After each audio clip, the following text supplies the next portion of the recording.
Iran युद्ध को लगभग 170 दिन होने वाले हैं। 5 महीनों से ज्यादा की जंग में इस वक्त ट्रंप बुरी तरह से फंस गए हैं। एक तरफ हॉर्मुज पर ईरानी गदर है, तो वहीं दूसरी तरफ अमेरिका के बेहद महंगे और एडवांस MQ-9 ड्रोन को ईरानी सेना और हूथी लड़ाके कीट पतंगों की तरह हवा में मार रहे हैं। लंबी जंग से कराह रहे अमेरिकी सैनिक आपस में ही एक दूसरे पर खूनी हमले कर रहे हैं और खुदकुशी तक कर रहे हैं। ईरानी मीडिया तंजीम न्यूज और मेहर न्यूज ने दावा किया है कि अमेरिका का विमान वाहक युद्धपोत USS अब्राहम लिंकन जंग के मैदान से भाग रहा है, क्योंकि उस पर मौजूद 5000 अमेरिकी नौसैनिक भारी तनाव और डिप्रेशन का शिकार हो चुके हैं। फारस की खाड़ी और हॉर्मुज में इस वक्त 21वीं सदी का सबसे भीषण सैन्य दलदल बन चुका है। कूटनीतिक गलियारों में एक ही चर्चा है, हॉर्मुज के ट्रैप में डोनाल्ड ट्रंप का प्रशासन पूरी तरह उलझ गया है। ईरान के रणनीतिकारों ने साफ कर दिया है कि ये कोई 2-4 दिन की झड़प नहीं, बल्कि एक लंबी थका देने वाली जंग है। खुफिया रिपोर्ट्स और ईरानी सैन्य कमान के बयानों का दावा है कि तेहरान ने 2029 तक युद्ध जारी रखने की तैयारी कर ली है। ईरान का मानना है कि हॉर्मुज से दुनिया के 20% कच्चे तेल का रास्ता रोककर वो अमेरिकी अर्थव्यवस्था और वॉशिंगटन के सैन्य दबदबे को धीरे धीरे घुटने पर ले आएगा। कुल मिलाकर ईरान युद्ध ट्रंप के लिए कोड़ में खाज बन चुका है, जहां सिर्फ और सिर्फ अमेरिका को भारी नुकसान हो रहा है।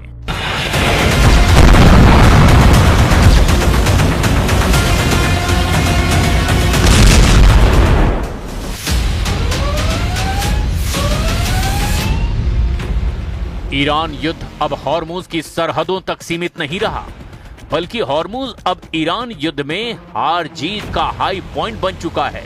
पूरा पश्चिमी एशिया इस वक्त युद्ध से पैदा हुए हालात को देखते हुए ईरान के खिलाफ डबल मोर्चा बनाने में जुटा हुआ है। पश्चिम एशिया में मौजूद अमेरिका की 8 मुख्य मिलिट्री बेस ईरान के हमलों और भीषण खतरों के बीच जंग करने को मजबूर हैं।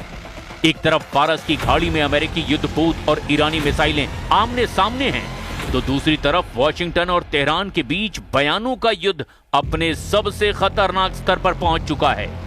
अमेरिकी राष्ट्रपति डोनाल्ड ट्रंप ने सोशल मीडिया पर दावा किया कि स्ट्रेट ऑफ हॉर्मुज पर अमेरिका का पूर्ण नियंत्रण हो चुका है, लेकिन ट्रंप के इन दावों की हवा खुद अमेरिकी अधिकारियों और अमेरिकी मीडिया ने ही निकाल कर रख दी।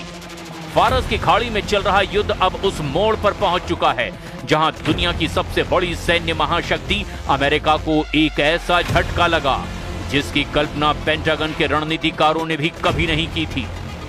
अमेरिकी वायुसेना का सबसे भरोसेमंद, सबसे अत्याधुनिक और घातक हथियार MQ-9 रिपर ड्रोन ईरान के आसमान और हॉर्मुज की हवाओं में मची तबाही का शिकार हो रहा है।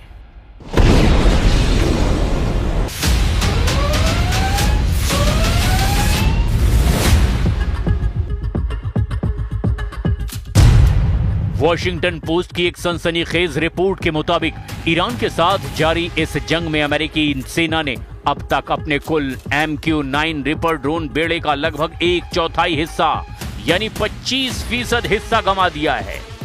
आंकड़ों की भाषा में समझें तो कम से कम 45 महंगे रिपर ड्रोन या तो मार गिराए गए या फिर तकनीकी खामियों की वजह से क्रैश हो चुके हैं।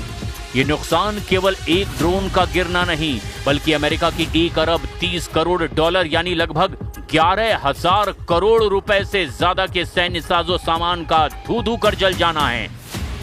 युद्ध शुरू होने से पहले अमेरिकी वायुसेना के पास करीब 165 और अमेरिकी मरीन कॉर्प्स के पास में 20 रिपर ड्रोन सक्रिय सेवा में थे, लेकिन इस जंग की आग इतनी भीषण रही कि महज कुछ महीनों के भीतर ही अमेरिकी एयरफोर्स की फ्लीट घट करके मात्र 135 के आसपास रह गई।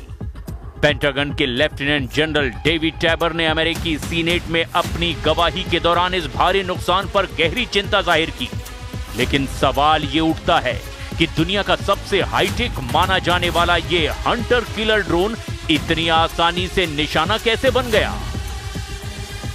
पहला कारण, उड़ान की गति और ऊंचाई। MQ-9 रिपर एक प्रोपेलर चलित ड्रोन है। ये बहुत तेज गति से नहीं उड़ता और जासूसी के लिए इसे अक्सर कम ऊंचाई पर मंडराना पड़ता है। ईरान के पास मौजूद अत्याधुनिक सरफेस टू एयर मिसाइल यानी एसएएम डिफेंस सिस्टम और इलेक्ट्रॉनिक वॉरफेयर यूनिट्स के सामने ये धीमी गति का ड्रोन एक सॉफ्ट टारगेट यानी आसान शिकार साबित हुआ। दूसरा कारण, संचार का टूटना। अधिकारियों के मुताबिक सभी 45 ड्रोन मिसाइलों से नहीं गिराए गए। ईरानी सेना के उन्नत इलेक्ट्रॉनिक जैमर्स ने अमेरिकी ऑपरेटर्स और ड्रोनों के बीच सैटेलाइट लिंक को काट दिया, जिससे कई ड्रोन बेकाबू होकर समुद्र और रेगिस्तान में क्रैश हो गए।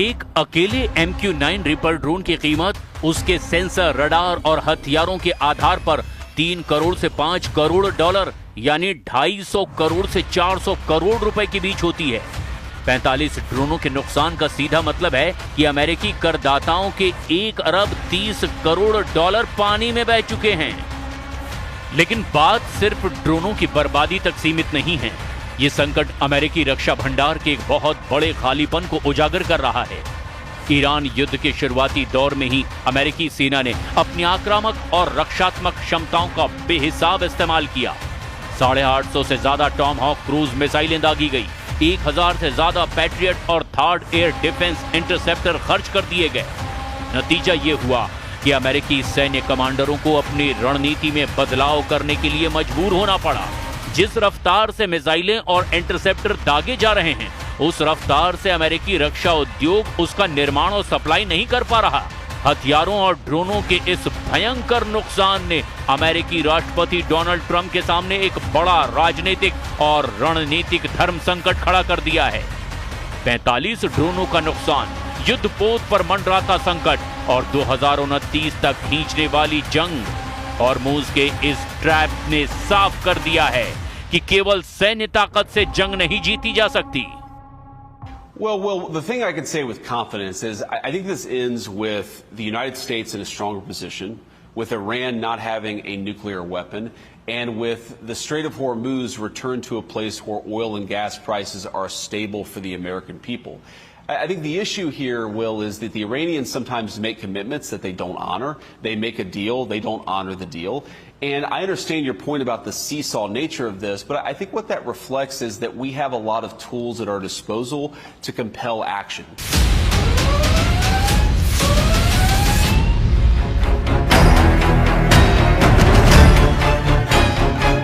अब दुनिया की नजरें वॉशिंगटन पर है कि क्या ट्रंप प्रशासन इस महासंकट का कोई राजनीतिक समाधान निकालेगा या फिर फारस की खाड़ी का ये गतिरोध असीम युद्ध की ओर बढ़ेगा। लगता नहीं है कि अमेरिका जंग को अब लंबा खींच पाएगा। फारस की खाड़ी, अरब सागर और लाल सागर में ईरान पर हमला करने में जुटा अमेरिकी विमानवाहक युद्धपोत USS अब्राहम लिंकन 5 महीने की जंग में पस्त हो चुका है।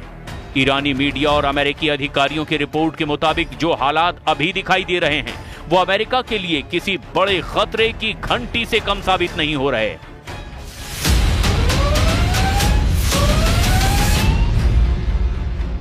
समुद्र के सीने पर अमेरिका का सबसे बड़ा गुरूर यानी nuclear aircraft carrier USS Abraham Lincoln CVN-72 भी गंभीर संकट में घिर गया है। हालिया आधिकारिक मिलिट्री लॉग्स और नौसैनिक आंकड़ों से खुलासा हुआ कि USS अब्राहम लिंकन को ओमान की खाड़ी से हटाकर अरब सागर की ओर पीछे धकेला गया है।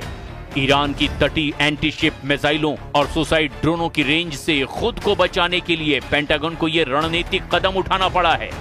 बात सिर्फ सुरक्षा की नहीं, 260 से ज्यादा दिनों तक लगातार समुद्र में तैनात रहने की वजह से इस युद्धपोत पर तैनात 5000 से ज्यादा अमेरिकी नौसैनिकों में भारी मानसिक तनाव और आत्महत्या के प्रयास के साथ साथ बुनियादी रसद की कमी भी दर्ज की गई है। सीनेट समिति ने पेंटागन से जवाब तलब किया कि एक विशालकाय युद्धपोत को सीमा से ज्यादा घसीटने के कारण अमेरिकी नौसेना किस मोड़ पर आकर खड़ी हो गई है। एक तरफ ट्रंप अपने मतदाताओं से विदेश में अंतहीन युद्धों को समाप्त करने का वादा करते रहे हैं, तो दूसरी तरफ ईरान के साथ ये जंग हर बीतते दिन के साथ और ज्यादा खर्चीली होती जा रही है। पेंटागन और ट्रंप प्रशासन ने अमेरिकी कांग्रेस से युद्ध के खर्चों और खाली होते रक्षा भंडारों को फिर से भरने के लिए 67 अरब डॉलर यानी लगभग 5,60,000 करोड़ रुपए के आपातकालीन सप्लीमेंट्री पैकेज की मांग की है। अमेरिकी रक्षा मंत्री पीट हेग्सेथ के मुताबिक केवल सितंबर के अंत तक ही इस युद्ध की लागत 37 अरब 50 करोड़ डॉलर तक पहुंच जाएगी और इसमें ईरानी हमलों में क्षतिग्रस्त हुए अमेरिकी सैन्य ठिकानों की मरम्मत का खर्च शामिल नहीं है। अब देखना यह होगा कि ऐसे हालात में ईरान अमेरिका पर भारी पड़ता है या फिर अमेरिका ईरान को पूरी तरह से तबाह कर देता है।